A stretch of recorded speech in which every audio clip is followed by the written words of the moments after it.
The main goal of neuromorphic computing is trying to build devices which mimic neural dynamics. Input spike voltage can be propagated through an axon and integrated into the sum of a neuron. Once the neuron reaches certain threshold voltage, the neuron will emit a spike. This modeling can be done with several techniques, and several uh, authors have proposed their own models. One of the simplest ones is the leak integrate and fire model, which states that the neuron can be resembling a low pass filter with a capacitance of the membrane, a resistance of the membrane, which for each input spike, the neuron starts to integrate voltage, accumulate voltage in the membranes. And once it reaches certain voltage threshold value, it will emit a spike, a time spike. This is dependent of the capacitance of the membrane, the resistance of the membrane, and the integration constant tau m, which resembles for Rm times Cm. By solving this first order differential equation and replacing the initial conditions, you can find an expression called frequency of the spike, which relates current excitation input against the spike frequency. Now, taking into the consideration that we have two neurons which emits spikes through a connection called synapse. The idea is neurons that spike together wire together. This is called Hebbian learning, and it can be modeled with the spike time dependent plasticity. The questions here depict how the synaptic weight will decrease or increase its value accordingly to certain parameter values. Some of them is, for instance, the parameters AP and AN will depict the intensity of the rate of change of the synaptic value. Tau P and tau N will depict how the potentiation and depreciation, long-term potentiation and long-term depression will occur. And then we can provide a reward signal which lies between -1 and 1.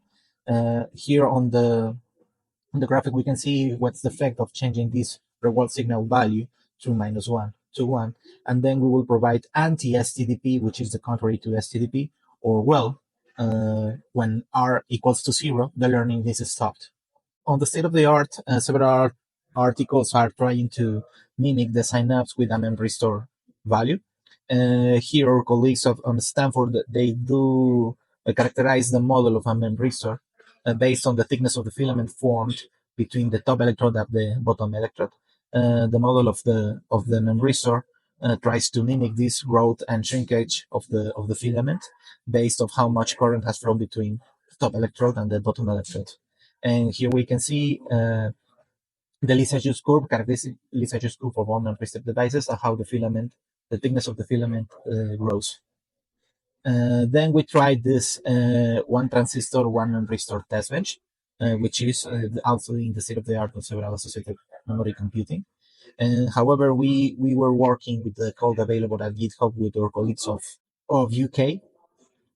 Here we provide pulses first on the top electrode and then from the bottom electrode, and we are able to range from 10 kilo ohms to 3.3 mega ohms in resistance. We have modified the code in order to work properly and avoid convergence issues. Please find this updated code in our repository for your uses.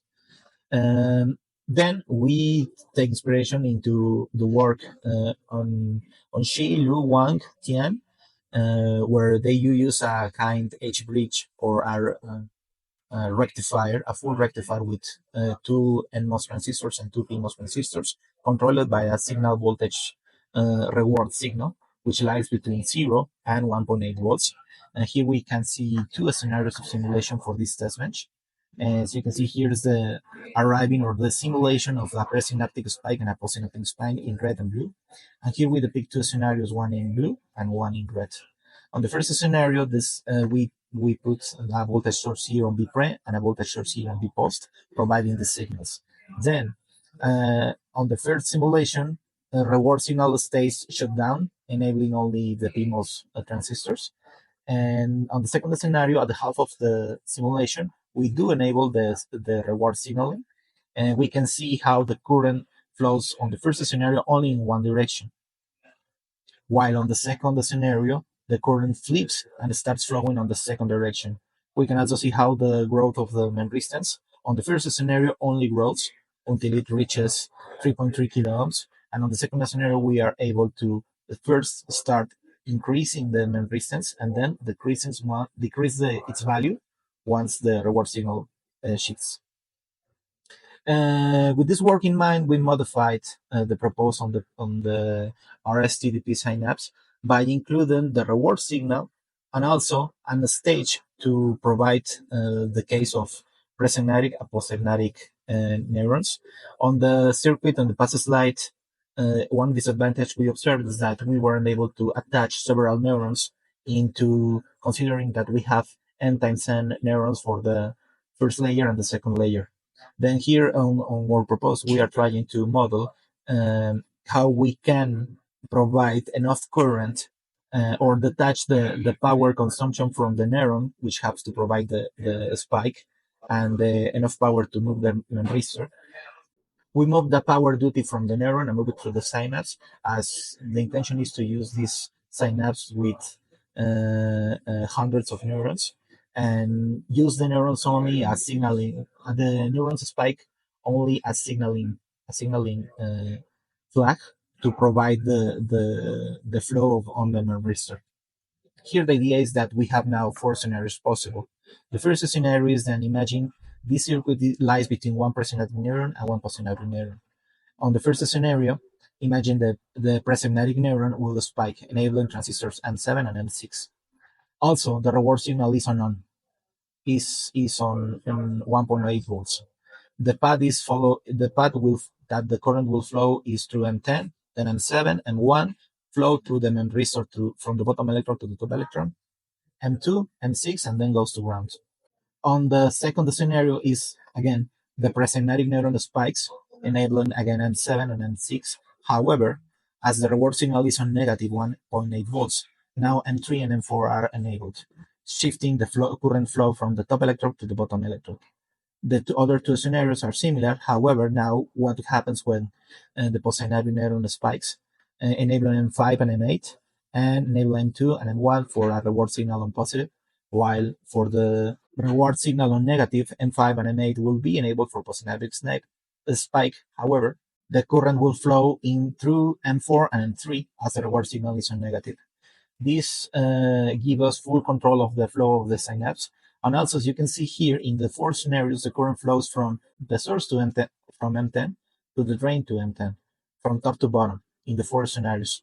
This is suitable to use current mirrors and then provide current for the postsynaptic network and neuron, and then current for the presynaptic neuron. The relationship on sizings between M9 and M10 and M11 and M10 will provide modulation of the current. So the idea is these transistors go attached to the neuron's inputs. Then we do provide a neuron array test bench with two neurons feed with current mirrors. Our proposed synapse between both neurons from the first neuron, the second neuron, and the second neuron on the first layer, and a second neuron on the output layer. The idea is that during the first half of the simulation, we will provide current only for the input layer, while the output layer we are not providing any current bias. On the second half of the simulation, now this current neuron will provide current bias and will shut down the current feeding for the first layer. The only current that will arrive when these neurons are not being fed is the one produced by the spikes, resulting for the current integration of other neurons. The neuron we use is this model based on the work of Ostolia, Skenegans, Rosenberg, and we implemented and modified to be used on the SkyWater 130 nanometers. Also, our Synapse is manufactured in this PDK technology. On simulation results, the intention is to depict the four case scenarios, and as you can see here on the blue line, the four scenarios is that 1.8 volts is the reward signal is on, minus 1.8 volts is the reward signal is off. Then on the first half, the first layer is activated and the second half is deactivated. You can see on the graph C is that the first two neurons in the input layer start to spike at different rates. However, the second neuron and the output layer spikes sporadically. And then you can see how when the second neuron is activated, the neurons in the input layer do also spike, however, in a more sporadically manner as these are a product of the current integration of the synapse produced by the input spikes from the postsynaptic neuron. Here you can see the evolution of the membranes, clearly depicting the different rates of evolution as the first neuron spikes faster than the second neuron, as you can see here. So on the first scenario, you are observing STDP. On the second scenario, you are observing anti-STDP. On the third scenario, you are also observing anti-STDP. However, as the membrane value is on the top, it will not grow any longer. And then you are observing STDP again, and the membrane value decreases at the same rate as the postsynaptic neuron is the one which controls with its spikes the membrane value.